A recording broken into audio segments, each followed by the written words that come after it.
Dans cette vidéo de formation Zoho Project, nous parlerons de la création d'un nouveau projet. Avant de créer votre projet dans Zoho Project, il peut être intéressant de définir votre projet. Quelles sont les étapes de réalisation? Quelles sont les dates d'échéance? Quelles sont les tâches à réaliser? Combien de temps est estimé pour réaliser chaque tâche? Quel degré de précision est requis? Qui sont les personnes qui réaliseront les tâches? Et quelles sont les dépendances entre les tâches?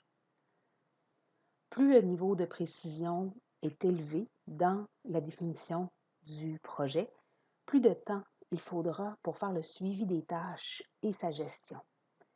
Certains projets et tâches doivent être suivis de manière très détaillée et précise, d'autres moins. Un équilibre doit se trouver afin que la gestion et le suivi des projets soient un support à l'équipe et non un fardeau. Dans Zoho Project, la structure est définie de cette façon. On a le projet qui est subdivisé en jalons. Les jalons sont les étapes de réalisation du projet. Dans les jalons, on peut mettre des listes de tâches pour regrouper des tâches du même type. Les tâches peuvent être définies en sous-tâches pour définir le travail de manière détaillée. Une fois que vous avez défini le cadre de votre projet, vous êtes prêt à créer un nouveau projet. Dans l'onglet « Projet », vous venez cliquer sur le bouton « Nouveau projet ». Les informations essentielles à la création d'un projet sont le titre, la date de démarrage du projet et la date de fin du projet. Il est aussi possible de créer un projet à partir d'un modèle. J'en discuterai dans une autre vidéo.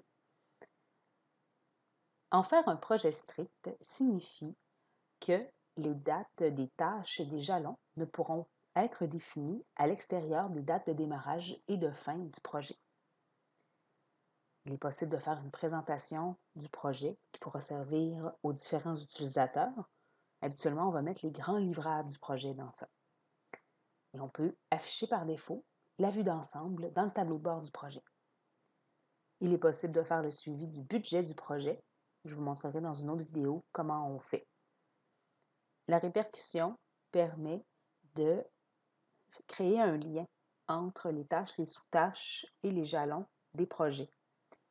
La personnalisation des onglets pour un projet permet d'afficher ou non dans le menu ces onglets. C'est possible de le changer une fois que le projet est en cours. L'accès au projet, privé seulement pour les utilisateurs du projet, public, tous les utilisateurs du portail pourront le consulter, alors que les utilisateurs, eux, garderont l'accès complet. Donc, on peut ajouter le projet qui va se créer et il n'y a aucune tâche dedans. On fait ça dans la prochaine vidéo.